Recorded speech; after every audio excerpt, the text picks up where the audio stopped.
విడుదలయ్యి వారం కూడా కాకముందే సినీ నటి కీర్తి సురేష్ తన సినిమా ప్రమోషన్స్ లో పాల్గొంది.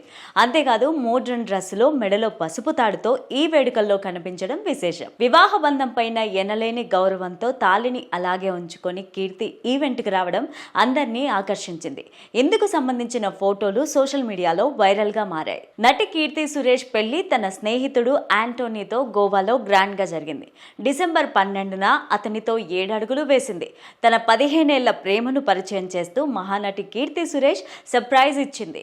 కాలేజ్ డేస్ నుంచి ఆంటోనీని ప్రేమించిన కీర్తి తన ప్రేమను పెళ్లిగా మార్చుకుంది. ఇక గోవాలో డిసెంబర్ 12న వీరి వివాహం జరిగింది. పెళ్లికి సంబంధించిన పనులన్నీ కీర్తినే దగ్గరుండి మరీ చూసుకున్నారు. మొదట హిందూ సాంప్రదాయం ప్రకారం పెళ్లి చేసుకున్న కీర్తి ఆ తర్వాత తన భర్త ఆంటోనీ సాంప్రదాయం ప్రకారం క్రిస్టియన్ పద్ధతిలో మ్యారేజ్ చేసుకుంది. ఈ సందర్భంగా భర్తకు లిప్ లాక్ ఇచ్చింది. ప్రస్తుతం దీనికి సంబంధించిన ఫోటోలు నెట్టింట వైరల్ గా మారాయి. ఇక పెళ్లి తతంగం ముగియగానే కీర్తి సురేష్ తిరిగి తన సినిమా ప్రమోషన్స్ లో పాల్గొంది. ఈ ఏడాది బాలీవుడ్ లోకి ఎంట్రీ ఇచ్చిన కీర్తి యంగ్ హీరో వరుణ్ ధావన్ తో కలిసి బేబీ జాన్ అనే సినిమాలో నటించింది. పెళ్లికి ముందే షూటింగ్ పూర్తి చేసుకున్న కీర్తి పెళ్లి తర్వాత ఈ సినిమా ప్రమోషన్స్ లో పాల్గొంది.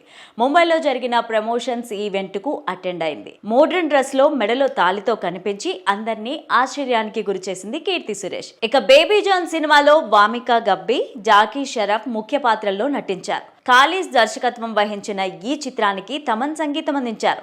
డిసెంబర్ 25న ఈ మూవీ ప్రేక్షకుల ముందుకి రానుంది. కీర్తికి బాలీవుడ్ లో ఇది తొలి సినిమా కావడం విశేషం.